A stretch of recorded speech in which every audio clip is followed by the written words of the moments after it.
So today session, I have planned for the chapter on respiration in organisms, which is from class 7.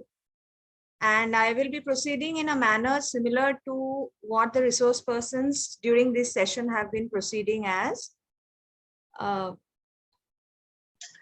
generally, when we start off with respiration in organisms in class 7, I'm sure all of you would have taught that chapter. Have you not? All of you have taught the chapter? Yes. So, what do you encounter? What do you feel? Do you think the topic is very easily understood by them? Or did you have to take some effort to make them understand the various, subtopics in the chapter? What was your experience, teachers? Anybody is welcome to share their views. Kindly just unmute. So whenever we are talking about respiration, I think that the practical is important, that how the respirations going by nose, nasal chambers through the trachea into the bronchus, into the bronchioles, and how the transportation is carried on. So if we can use such animation or any practical device that can pump the lungs and pump out the carbon dioxide, so it will be much helpful that they will understand the process of how the respiration is going on.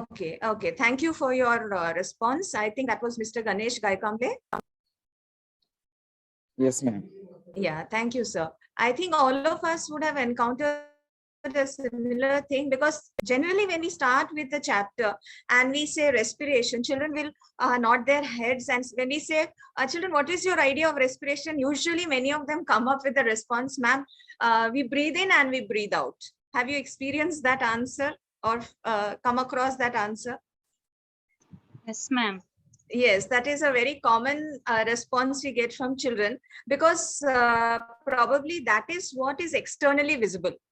Because the physiology of respiration is not, is not visible as such. So what children feel is, breathing in and breathing out. Of course, they are not entirely wrong. They are just not complete, or rather they have not been able to give us a complete idea of what it is. So I think we can take off the chapter from there by talking to them about what happens to the air that we breathe in, and how the body uses it. So what do you feel that is an easy way to begin the chapter? Do you think so? Or do you have any other ways by which you begin? Yes, ma'am, that is fine. That is fine. Okay. And has anyone else introduced the chapter in any other way?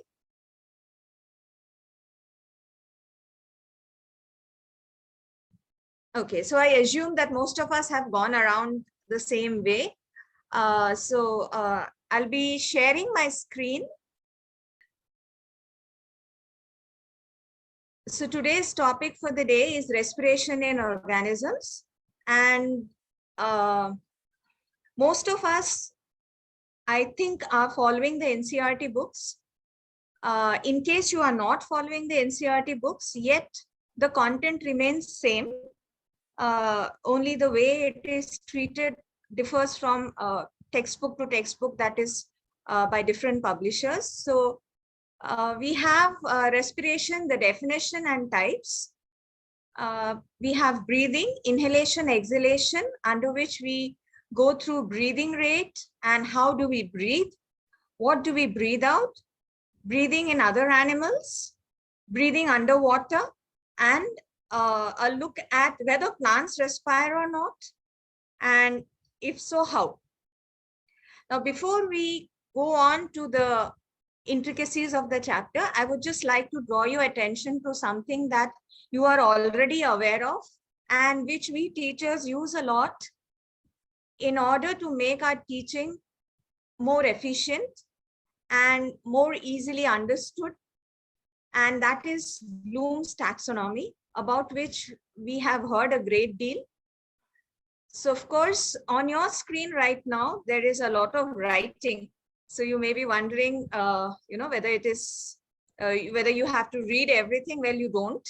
Let me just take you through the two versions. This is the old version. You can see my cursor. That was given by Benjamin Bloom. And later on in the 90s, one of his students actually came up with the new version. We generally use the new version now. And the core difference, if you see between these two triangles of learning, they are that the top levels have been exchanged. So in the old one, evaluation was at the top and synthesis was below. Whereas in the new one, evaluating is below creating. Creation has been given the topmost, spot in the new version, and that is how we proceed. So as we go up the pyramid, the learning pyramid, we go to the higher order thinking skills. And when we generally begin a chapter, we would like to start from the base by a few basic questions and helping children to understand whatever topic we are trying to teach them. And only when they understand something, they are able to apply the knowledge to some other situations and then proceed along the lines of analyzing, evaluating, and creating. And also, dear teachers, I would like you to, to note that the older version, you have knowledge, comprehension, application as noun forms. Here it is actually what children are supposed to do. So you have the verb forms in the new version. So it is looking at learning more from the point of view of the learner. So the basic skill will be remembering. And here I will be sharing this PowerPoint presentation with you later. So what I find very useful about it is we have the verbs here. Like for remembering, when we frame questions, we can have a list of words which we use to retrieve the information from the student and understand whether the student is able to recall and remember some basic information that we have shared with the particular child. And they are things, they are, we can use define or duplicate or list, recall, or we can ask them to verbally repeat something. And then when we go to the understanding level, you can see again a series of verbs like classify or describe something or discuss, explain. These are all terms that we use when we frame questions. And then we have application where we could say demonstrate or dramatize, which today we will be seeing.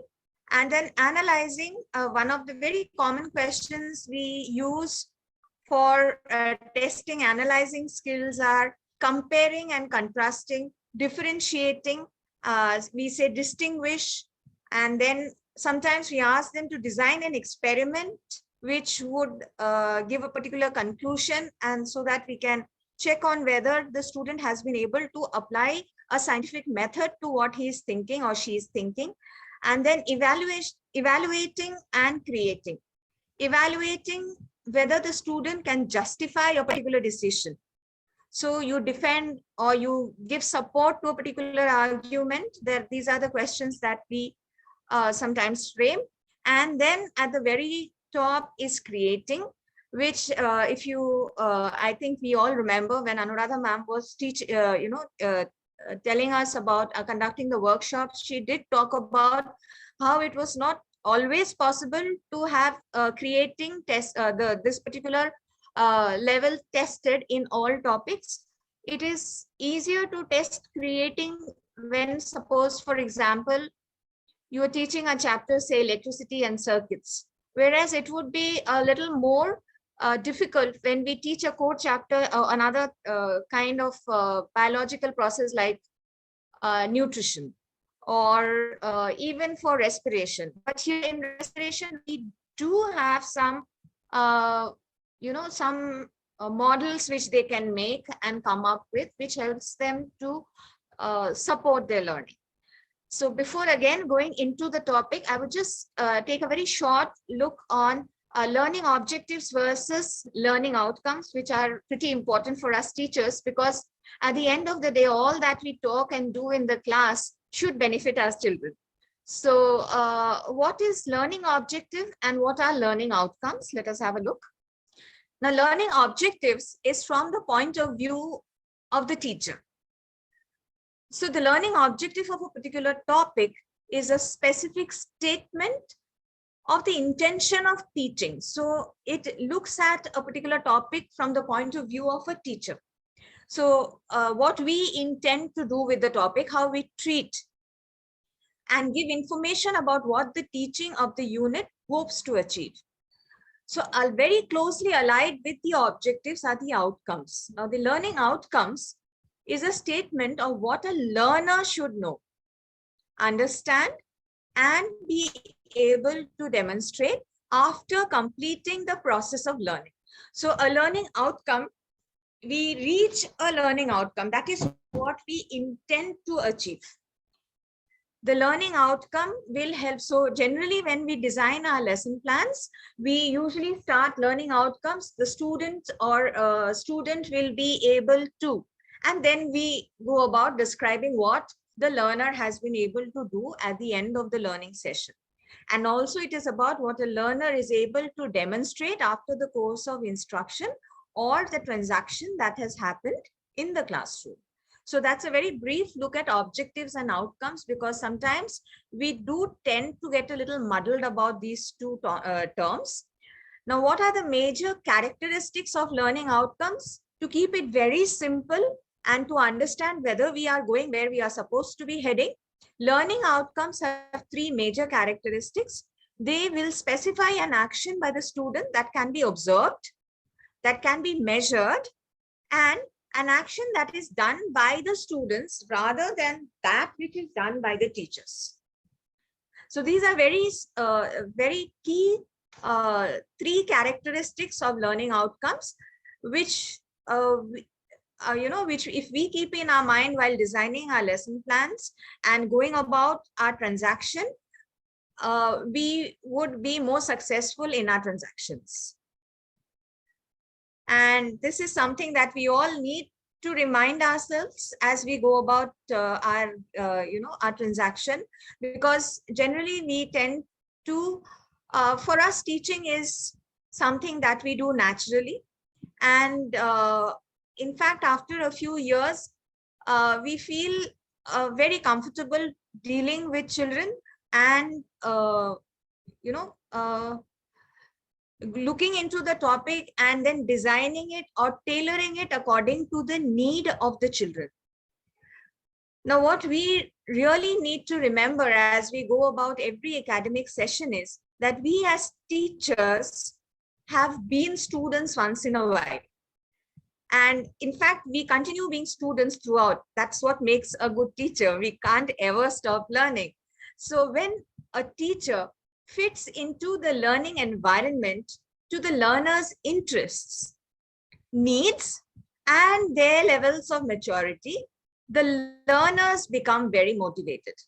So children need to be motivated every once in a while, because there are very few children who can run on self-motivation. Even as adults, we know we tend to slump after some time. As teachers, sometimes we feel that we have put in a lot and yet we are not really seeing the results that we expect. So keeping our motivation high is also, is something that we need to work upon. And at the same time, we need to infuse the energy into our students. And a lot of it comes with the mental frame with which we approach our learning and we approach our classes. I think it is the basic enthusiasm that a teacher exudes, that a teacher has around him or her. It always rubs on to the children. So I'm sure you would agree with me that on days when we feel low, the class seems dull. Have you felt that, teachers? When we feel low, our class also feels dull. It is as though our children are kind of mirroring our, they are kind of mirroring our energy. Have you felt that? Are you able to hear me, teachers? Yes, ma'am. Yes, ma'am. Okay, I'll be asking that question very many times, teachers, because very often I'm getting the pop-up as to my internet is unstable. We did have a bit of rain here. So maybe because of that, and we all know about network issues after the last run with online learning. So, I'm sorry if I'm going to sound very boring because I'll keep repeating that question. Are you able to hear me? Okay, so yes, yes, No, ma'am. teachers. No, ma'am. Have you really felt that at times? That when your enthusiasm Yes, is good, when you are energetic, our children seem to mirror that. They seem to reflect that it bounces off them also. Yes, yes. And Yes, When we ma'am. are Yes, yes, ma'am. energetic, Yes. they are also energetic yes, and yes. So excited. that is why, yes, yes. So that is why sometimes, dear teachers, you will see that during the last period when we are very tired, we also feel the children are also in a state of disarray. And sometimes, we have to work extra hard to, keep the transaction fruitful. So we need to remind ourselves that it is we who need to fit into their needs. Children will not come to our level. We have to go down to the level of the child. We have to not only, we don't need to just work on their interests. In fact, it is our job to create the interest. Do you agree with me? Because I'm Yes, ma'am. sure all of us we have all had these students who at the end of the year come back and tell us that, ma'am or sir, because of the way you taught this year, I found these topics interesting, or I read a lot about this. I'm sure we have had those moments which we treasure a ma'am. lot. Yes. And we look forward to that. And for this, we ourselves need to be totally motivated. And we need to remember that we are actually a group of people who are not just working as teachers to earn our bread and butter. Well, that comes with the package. It's true. You can't do anything on an empty stomach. That's very, very right. But I think what we do is, and I'm sure you all agree with me, as the years go by, I think every teacher, undergoes that transformation. I think our children help us to improve as a human being also. Because if you look back at the years when you just started out, oh yes, we have a lot of enthusiasm when we are younger and we are just starting on the journey. But we also tend to mature and understand children's behavior a lot more with more exposure to them. So we need to come down to their level of maturity. So respiration as a chapter will be dealt with in class 10 also. But the way we deal with the chapter in class 7 is not going to be the same as the way we deal with it in class 10. And here is something that I feel, it's a personal belief that, nowadays, all of us are in a hurry to overload our children with a lot of information. Sometimes we feel that our children will be able to understand this better. And if I give them some extra information, even children seem to expect it. Parents definitely seem to expect it. And today's day and age, along with schools, we have a parallel industry of the coaching classes.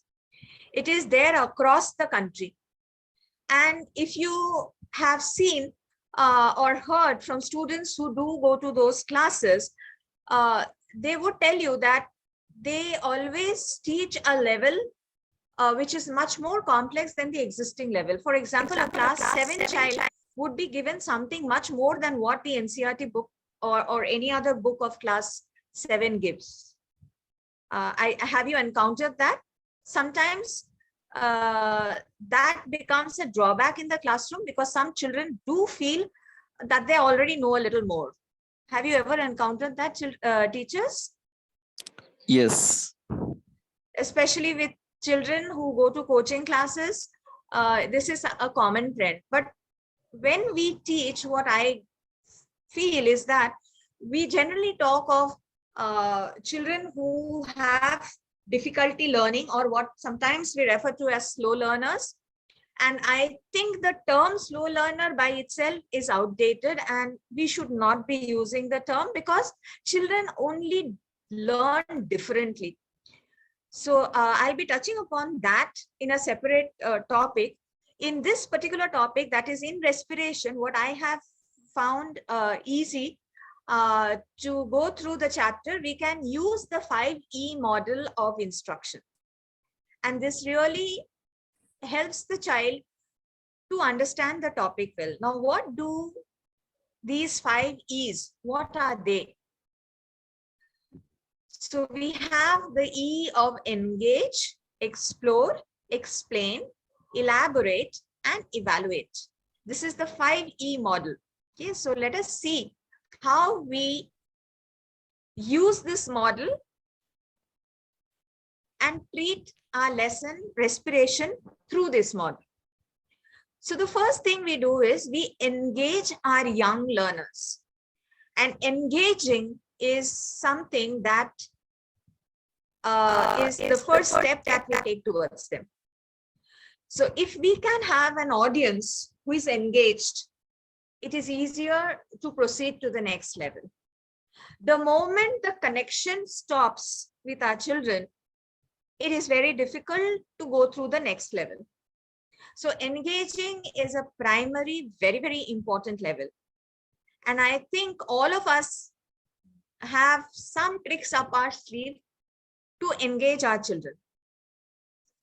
And one of the common things that we do is we ask questions. And one of the methods, of course, is we now call it inquiry-based learning, where we ask questions and help them to answer them and lead them to a particular topic. So in case of respiration, as the NCERT book tells us, it is about the character called Bujo, who runs around, and his grandparents have come, and he wanted to receive them at the bus stop, and he ran fast and he was breathing rapidly. So his grandmother asks him, why are you breathing so fast? And obviously the child replies that I have been running, so I'm breathing fast. So from here we take off on running, which is an activity, to breathing fast. And what is the link? So instead of Bujo, we can have our children, we can go ahead and question our children as to how many of you were late to school today. So in most cases, you will have at least 1 or 2 of them. And if you don't have anybody who's late that day, you could ask about in this week. So, when you ask them who was late, they will immediately say, why did you get late? They would tell you something, the bus broke down, or my vehicle was, it was not starting in the morning, something. And then we guide them to the main reason why we have asked this question as to, so were you in a hurry when you were coming to school? So the child will obviously say yes. And then were you huffing and puffing and panting for breath as you climbed up the stairs? Because most of our schools in cities have stairs. Maybe if you are very lucky to have a very spread out school like I had when I was a child, where ours was a single floor school, we don't have to climb stairs, but it's a really long corridor that we have to run across. So they would come to the point where they tell you that, yes, I was running because I was running short of time. And when I finally reached the classroom, I was panting for my breath. And then we can ask them as to, why do you think you were breathing harder and faster when you were running? So that sort of leads us to where we would like the child to think. So this is how we engage them. And sometimes we can give them an activity instead of asking a question. Okay, so sometimes we could just have 2 or 3 volunteers. Okay, and we put them in the 3 corners of the classroom. Ask one person to walk between the rows calmly. Another child in a corner to jog. And for the person who's jogging, we can increase the time, like, you can be faster. And then we ask them to stop after some time. And we ask the children around to see how different their classmates look. the one who's been walking calmly and the one who's been jogging. Or we ask them to sing a song when they are jogging. Well, you could tell me, ma'am, that would make a noisy classroom. Sometimes we do need to have a noisy classroom to keep our children engaged, especially in science. When we have engaged learners who come up with their own ideas, and then probably sometimes it is children who come up with another idea. So you can always go back to it, decide whether it is going to help your teaching and adapt it. So children also feel very happy because they are not only engaged, they come to understand that they have made a fruitful contribution to the learning on that day. And teachers, I'm sure you will agree that after the pandemic, it seems as if children have almost forgotten to sit still in their desks or on their benches. I mean, I have found some very poor posture on, of children, because as you were teaching online, you might have noticed some of them on their beds, some with very poor postures, and they kind of, because this 1.5 years of online learning really changed their habits, and some of them got used to lying down or having all kinds of postures when they were learning, and that kind of trickled into the classroom, came into the classroom.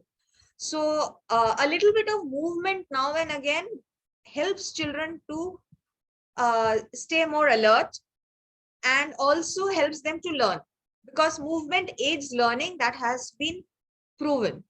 So sometimes this kind of an activity kind of jolts the whole class and, kind of energizes the whole class.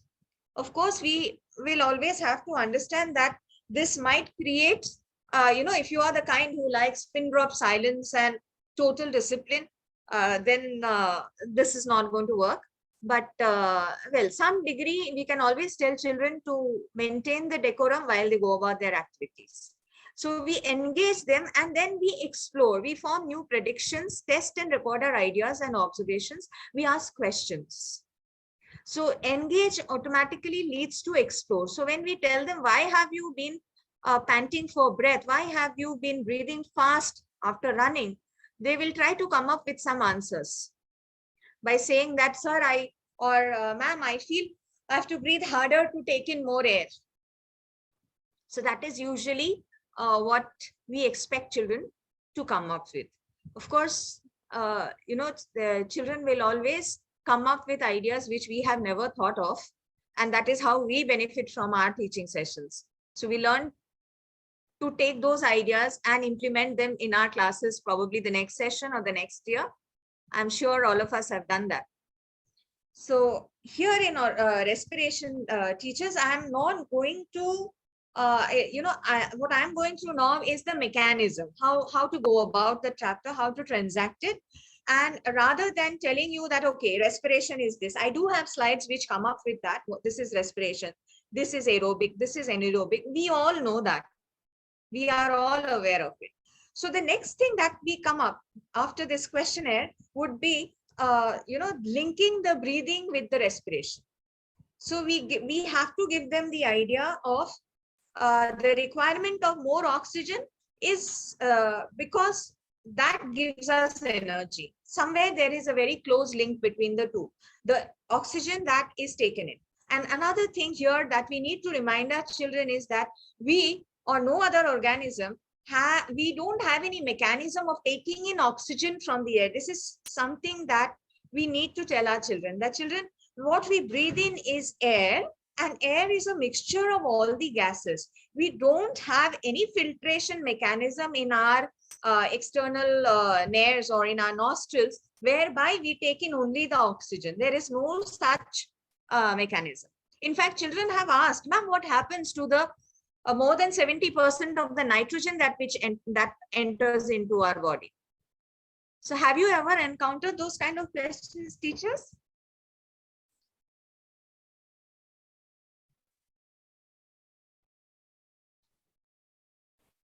Yes, ma'am. Anybody who has encountered that kind of a question? So in case you haven't, you could lead the children, you could lead your students into understanding this, that what we breathe in is the entire air. we don't breathe in only oxygen and give out only carbon dioxide. So that is one of the core things that we need to keep in mind, that the air that we breathe in is a mixture of gases. So this is something that we are all familiar with, the release of energy during cellular respiration. So here again, we have the term cellular. So we will introduce to the children that respiration is actually a reaction which is occurring in every cell. And in order to perform the functions of a particular cell, the cell requires energy, which it obtains by respiration. So this is the basic equation which we also teach them. And then the kinds of respiration, where we have aerobic respiration, with which they will be very familiar because you need oxygen for this respiration. And then we lead them to anaerobic respiration in yeast cells. So we tell them about yeast, which is used by bakeries. So we can talk to them about how bread rises, and that we add yeast to the dough in order to, have it, later baked into bread. And anaerobic respiration is a mechanism of respiration where oxygen is not utilized. Glucose is broken down or used up to give us carbon dioxide, ethanol, and a small amount of energy. Ethanol, we will have to tell them, is a kind of alcohol. And carbon dioxide is what causes the leavening of the bread, which causes the bread to rise, and a small amount of energy. So we will need to draw their attention to the fact that in anaerobic respiration, the key word here is small, whereas here it is large amount of energy. So we will tell them that aerobic respiration yields a larger amount of energy than anaerobic respiration. And another reason why we find most multicellular organisms respiring aerobically is because their requirements of energy are larger than, say, a cell of yeast. So after this comes a very interesting concept which we tell the children about anaerobic respiration in our muscles. This is very easily understood, and I'm sure most of us use the technique of asking them either to climb a staircase or run a race, and tell them how they feel. How do your legs feel? And then most of us are not only panting for breath, they are also holding on to their legs, saying, "Miss, we need to wait for some time before we run further." So that is when we talk to them about anaerobic respiration in the muscles. And that when we are doing some strenuous physical activity, the muscle cells require additional burst of energy or additional requirement of energy that is provided by anaerobic respiration. And we here will again have to draw their attention to the products of anaerobic respiration by muscles and the products of anaerobic respiration by yeast. So here we have lactic acid, which is a different path from this. So here the differences we need to, in fact, sometimes we don't even need to point out. Rather, we can write it down or ask them to write it. We can ask children to come up on the board and write it, and then ask some other children to point differences between the different kinds. So when we engage more children, when we ensure and when we call children, let us not call only those children from whom we expect answers. Let us call those children whom we know probably are not confident about coming up and writing on the board. Let us call those children who are going to, yes, take up a little bit of more of our time because we are not going to come up with a correct answer. Because, dear teachers, it is up to us to involve our whole class. In a class of maybe 40 to 45 children or whatever number that you may be catering to, I totally understand that it is impossible to engage all 42 of them in a given time frame. But over the course of the months and weeks that we cater to them and we support them and help them to learn, we must definitely take a good mix of our children. If we take the ones who are very capable, we definitely should not let them feel left out. That because I know ma'am never asks me a question, even that doesn't work. So we need to see that we are involving all types of learners. And then this is something that you could use for, for them to explore.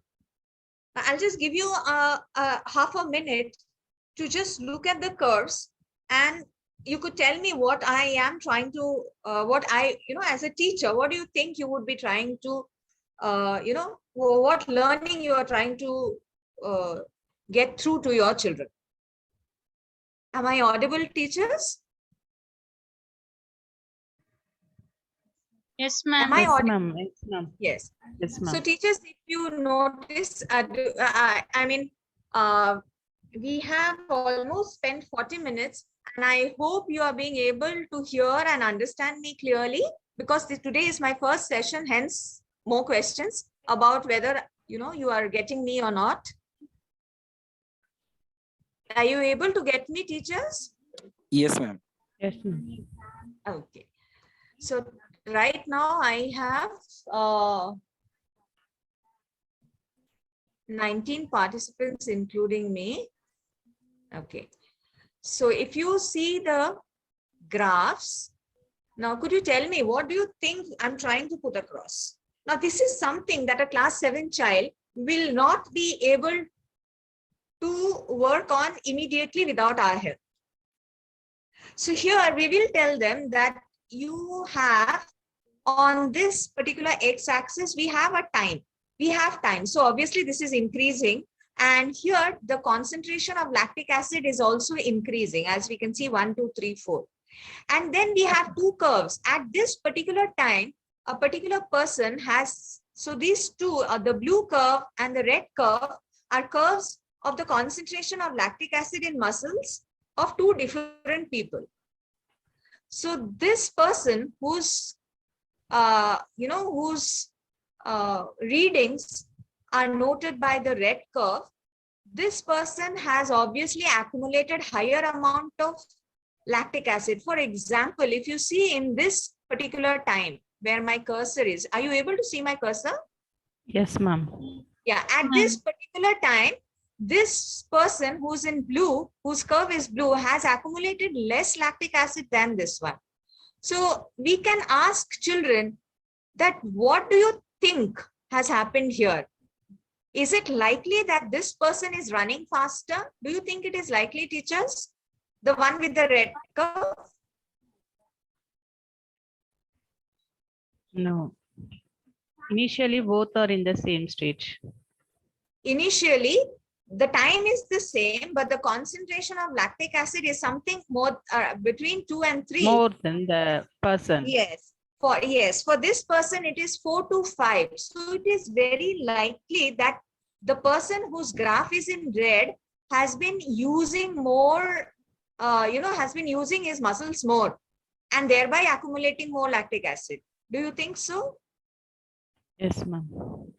Okay, so teachers, this is just an example. You need not do the exact same thing. But what we are trying to do here, I have not taken you through the textbook, if you are noticing. I'm rather trying to supplement a few concepts. So once we talk to them of aerobic and anaerobic respiration, and we help them to understand about accumulation of the lactic acid, then they can tell us that here, this person has accumulated more lactic acid than this person. So obviously here, this person is working the muscles more. So this person must have definitely run faster than this person. So in this way, we can design very simple graphs, sometimes, not always, to help them to read information from a graph. So this is something that will be easily done by them once they have done graphs in maths. So we can use that knowledge and the knowledge of graphs that they have acquired in maths and apply it in science. We can have projects where we can ask them, for example, I think you would have seen the chapter on weather and climate, where they were asked to, where children are very often asked to collect data on daily temperature and humidity and rainfall and construct graphs with that. So that kind of brings together two concepts, because the more we apply our concepts, our concepts become clearer. When we apply our learnings, our concepts become clearer. So this, of course, will take a little bit of time. Once we finish the whole chapter, we can ask them, or we can give them an activity and ask them to think and answer the questions. So this is definitely a higher order thinking skill type of a question. So I just wanted to give you an example of how we can go about gently pushing our learners up the learning pyramid. So then we have explained the 5 E's. They explain, extend, and evaluate. So for explaining, we do a lot of explaining in our classes. All of us do it. We question, we listen to our children. We refer to prior learning to assess our understanding. And very often, we'll be doing other chapters where we will fall back upon different concepts. We will go back to a chapter, drag the concept and bring it here in this chapter. We do a lot with that. For example, tomorrow I'm planning to take up force and pressure.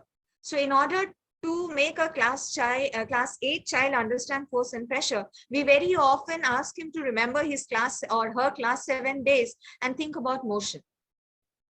So we do have to refer to prior understanding and extend our learning. Design experiments and draw conclusions on new evidence. I will give you an example of how we can do that in this chapter. And evaluate. Finally, demonstrate the understanding. Use what you have learned to show what you know. This is one of my favorite lines. Show that you know. Because children very often come to us saying, Miss, you are given only 3 marks out of 5 marks. I know it. Well, child, if you do know it, then you have to show that you know. That is how our system works. So we have to tell them that when you are answering questions, read the question carefully and try to put in all the points that you think are required for this answer. If you are going to keep things to yourself, that is for us to communicate to our children that children, if you do not write it down, then we don't know that you know it. So this is, of course, the textual matter. And yes, I think I have here, Mr. Kamle was talking about an activity which helps them to understand. This is something which is there in the textbook, and we have asked our children to do it individually. So since we were in the midst of a pandemic, so some of them had difficulty procuring material, but we need very simple material for this: a glass jar, a balloon, rather 3 balloons, and you need to have straws and make the Y-shaped straw. So I think this works very well to help them to understand how the mechanism of breathing works.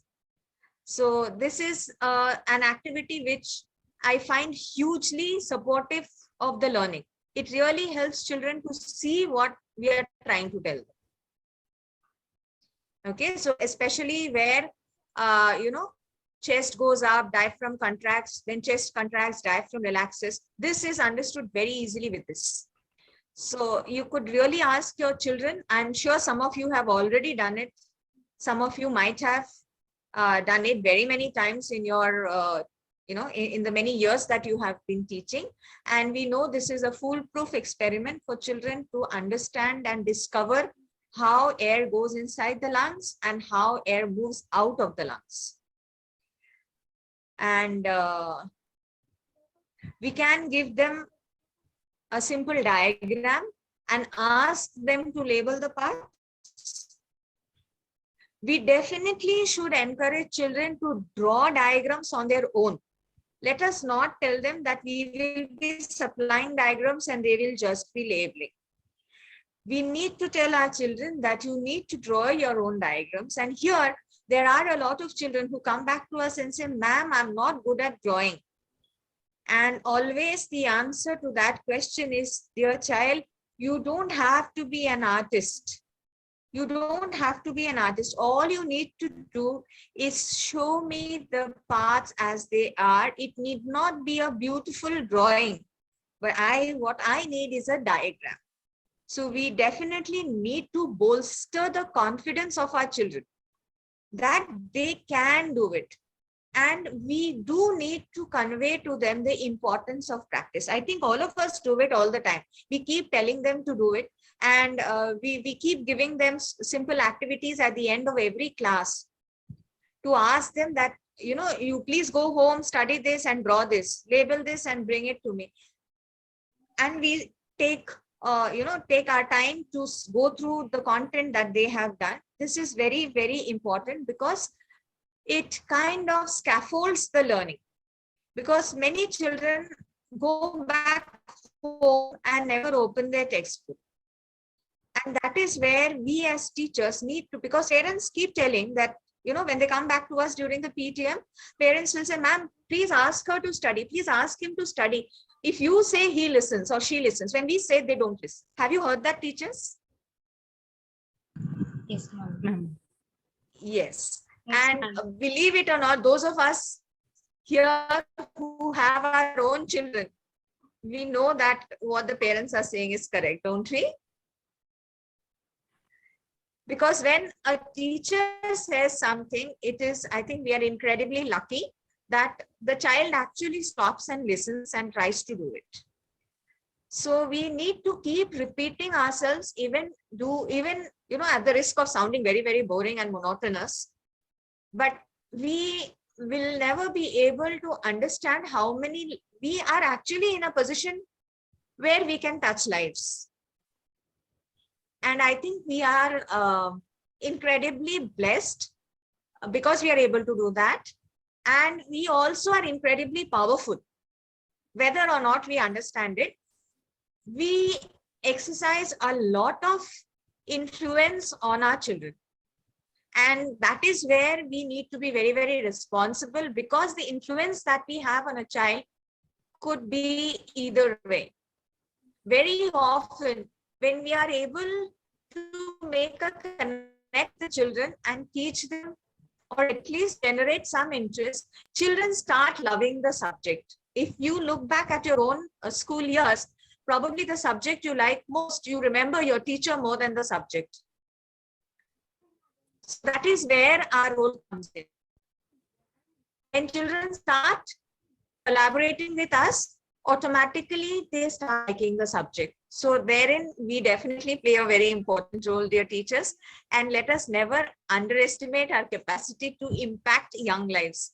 I mean, sometimes we do tend to get a little discouraged, or maybe as the term goes along, we are always running short of time, exams are coming in, and we have to finish our portions.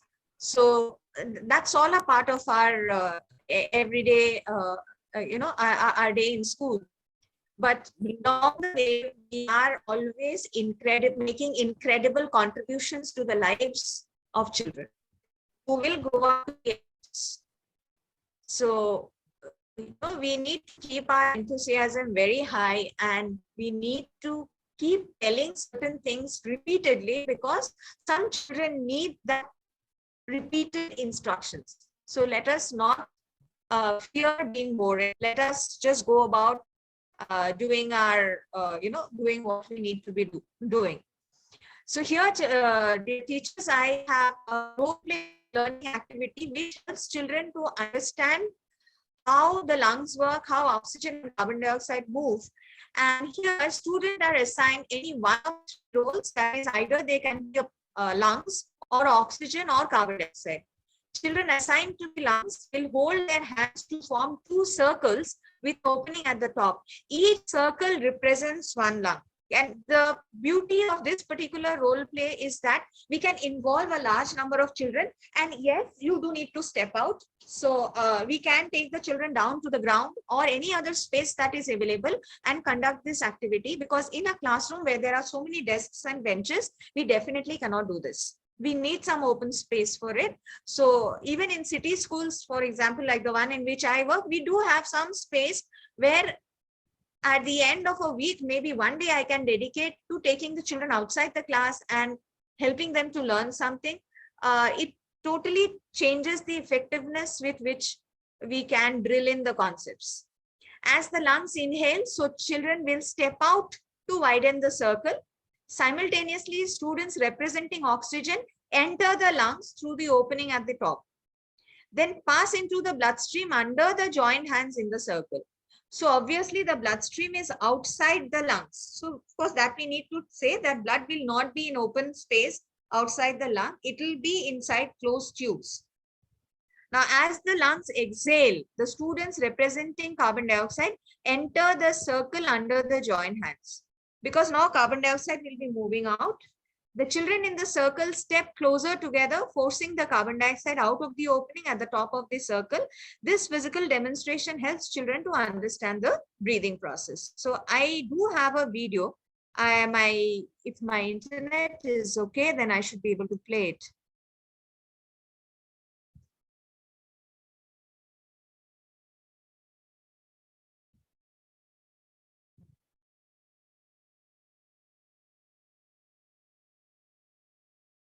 Okay.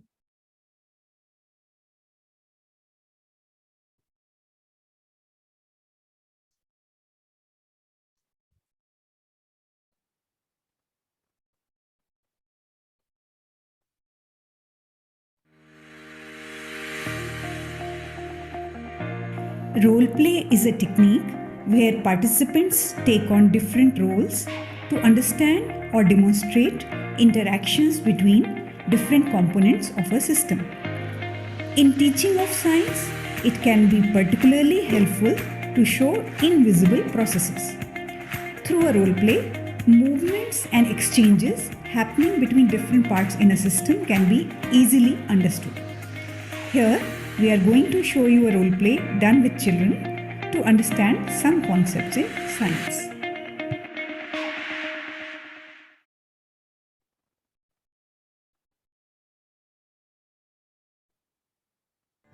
बच्चों, जब हम सांस Okay. Well, teachers, a part of it is in Hindi, Lung, but I still जब took the हमने video because सांस नहीं I think I'll let the audio play. It is quite self-explanatory. Even if you don't understand the language, you can just follow what he is saying.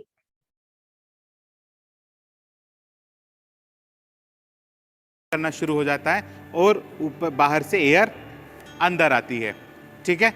और उसके बाद जब lung फूल जाता है पूरा तो ऐसा दिखाई देता है. Filled with air, you can see the lung has expanded. The diaphragm squeezes inward and the air inside it starts coming out. So basically, this will be done with a role play where children will be, in a circle, and you can actually see what I had just talked about before. So let us. आप सब lung wall बनेंगे और आप हाथ पकड़ के खड़े रहेंगे, ठीक है? बैठ जाइए फिलहाल.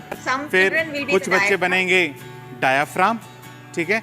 डायाफ्राम बने बच्चे आपने हाथ में एक हरे रंग की रस्सी पकड़े हुए हैं. इनका काम होगा लंग वॉल को बाहर की तरफ खींचना और अंदर की तरफ पुश करना, ठीक है? Thank you. फिर कुछ बच्चे बनेंगे ब्लड, ठीक है? इन्होंने रेड रिबन पहना हुआ है. इनके हाथ में है ब्लू रंग का रोल, ठीक है? ये रोल कार्बन डाइऑक्साइड को रिप्रेजेंट करता है. ये जब एयर अंदर आएगी तो ये उसके साथ एक्सचेंज करेंगे, कार्बन डाइऑक्साइड देके ऑक्सीजन ले लेंगे, ठीक है? बैठिए. और कुछ बच्चे बनेंगे एयर, जिन्होंने व्हाइट रिबन पहना हुआ है. इनके हाथ में 3 कलर के रोल हैं. येलो कलर का रोल है नाइट्रोजन के लिए, रेड कलर का रोल है ऑक्सीजन के लिए और ब्लू कलर का रोल है कार्बन डाइऑक्साइड के लिए. आप देख सकते हो क्योंकि एयर में कार्बन डाइऑक्साइड बहुत कम होती है तो हमने सिर्फ एक ही रोल दिया है और नाइट्रोजन काफ़ी ज़्यादा होती है, इसलिए सबसे ज़्यादा Everyone कलर has a के रोल yellow हैं, one ठीक है? representing nitrogen because there is a lot of nitrogen in the air. Oxygen are the red ones, and very few children in that corner. You can see one with blue because the carbon dioxide level is lesser. So this takes care of a lot of concepts. So here the children who are the lungs, they stand up and they will be holding hands. You can see the green rope behind, that's the diaphragm. There are 3 children with the green rope behind, they are the diaphragm. Yes.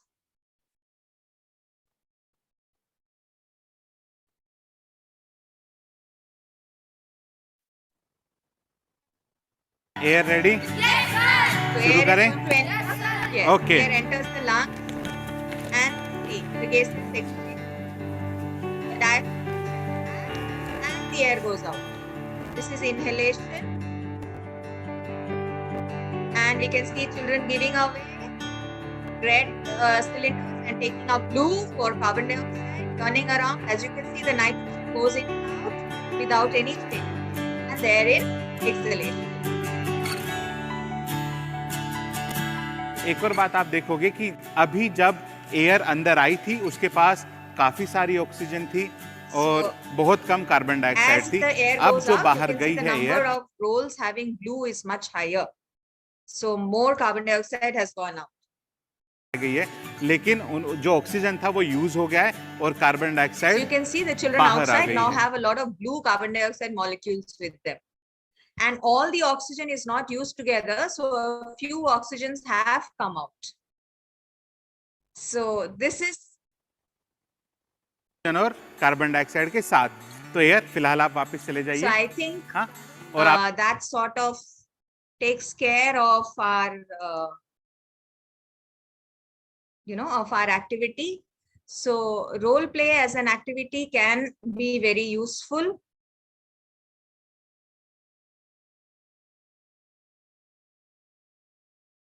So I will be sharing my link, my PowerPoint with you, so you will be able to understand.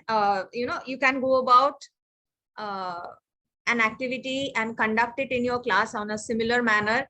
If you wish, you can add your own ideas to it. So I hope you like this activity, and this is something that we can all use. It's almost an hour. It's 12:30. We have half an hour left. Is there anything that you would like to communicate to me, dear teachers?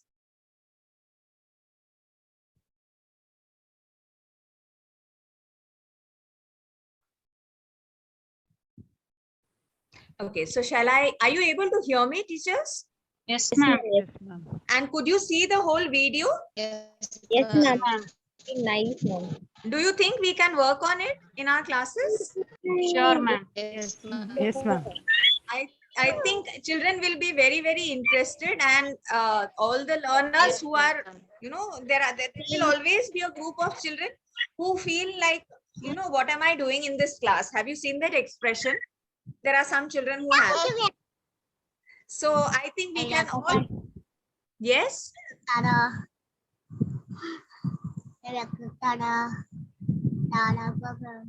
Someone is unmuted. Would you kindly mute?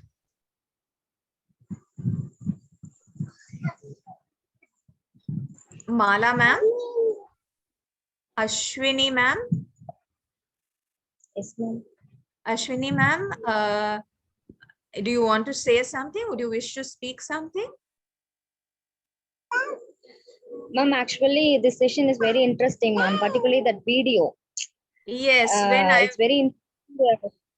Because teachers, I have always felt that teaching children, in class 7 about oxygen and carbon, the gaseous exchange which actually happens. And if you note here, teachers, neither the textbook uses the word alveoli in the whole description. Have you noted that?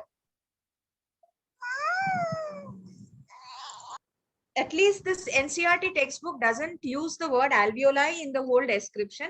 And this particular activity doesn't complicate. It is a very simple one where the entire lung is treated as one unit.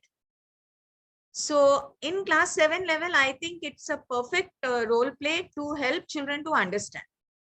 So here, dear teachers, should I go on? Yes, ma'am.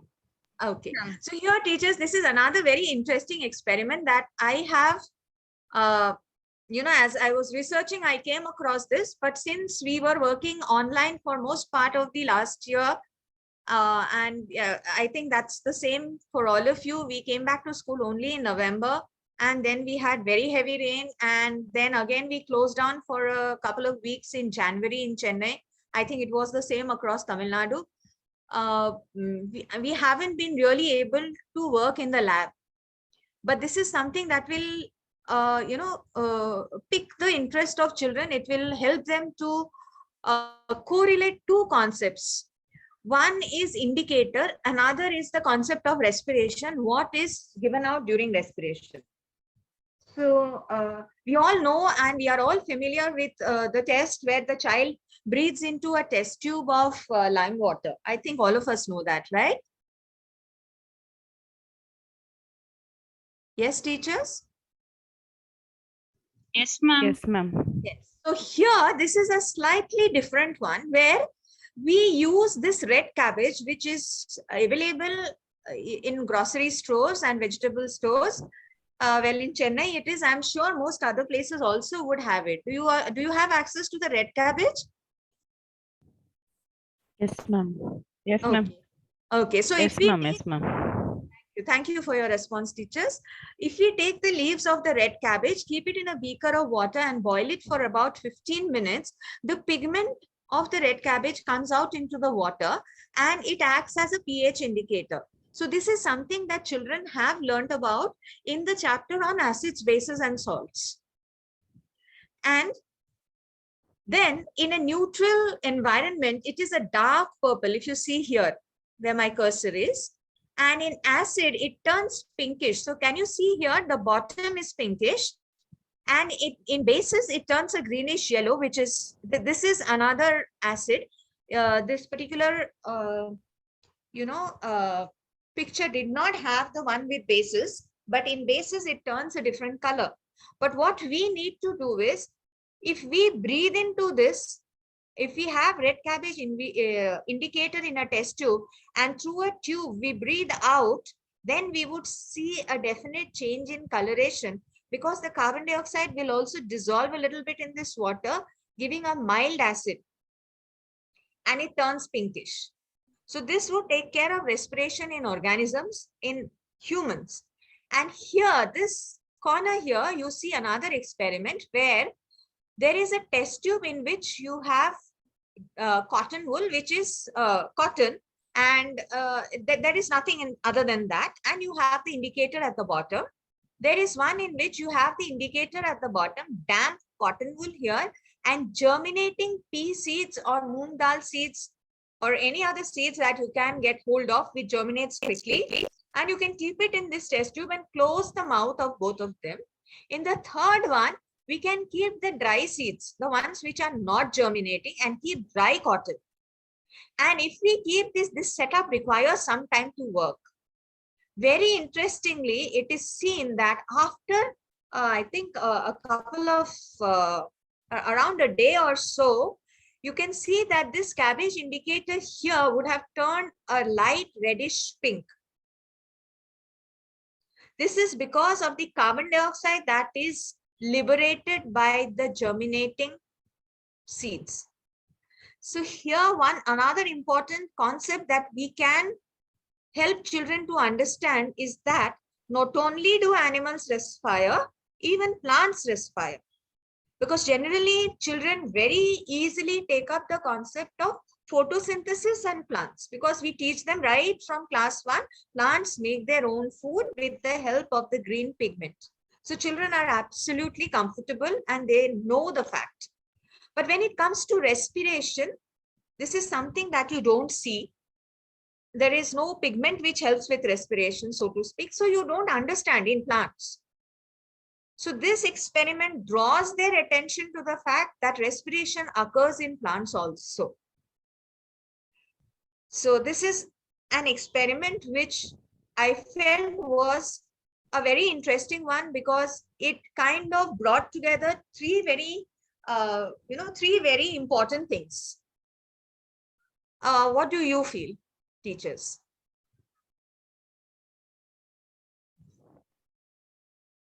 Are you able to hear me?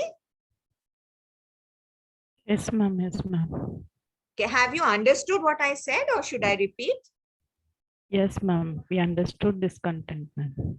Okay, if anybody wishes for me to repeat it, because online, like our children, I understand it is with adults also, because when we do our online trainings also, sometimes we do feel we have not heard it properly or not understood it properly.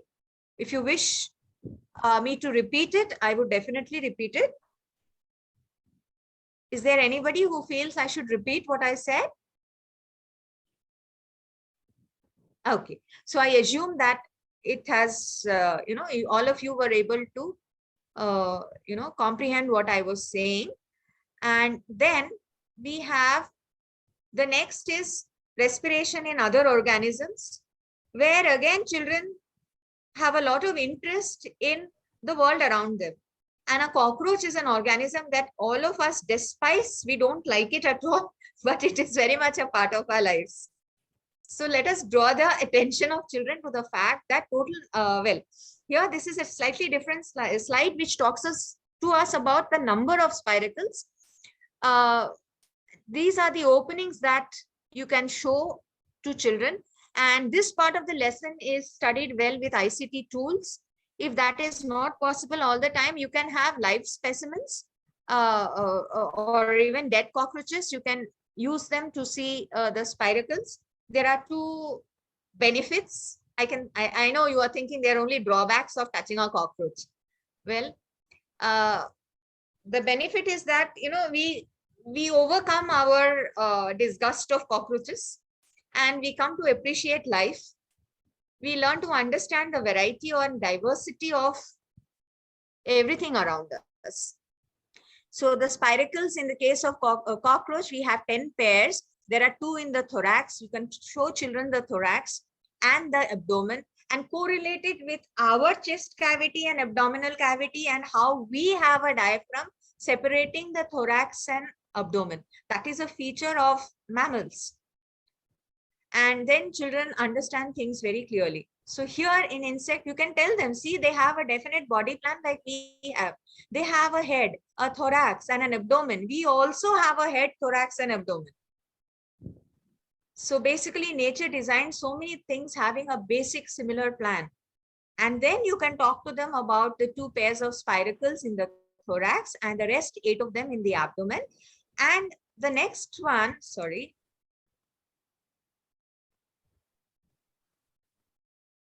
After this, you can talk, we need to talk to them about the trachea, which are the pipes which lead to the, which help in gaseous exchange in insects. Talk about fish. These are the gills. If children have seen aquariums or some of them would have one at home, you can ask them to observe the fish in their aquarium, which seems to be gulping water all the time and pushing it out through this opening.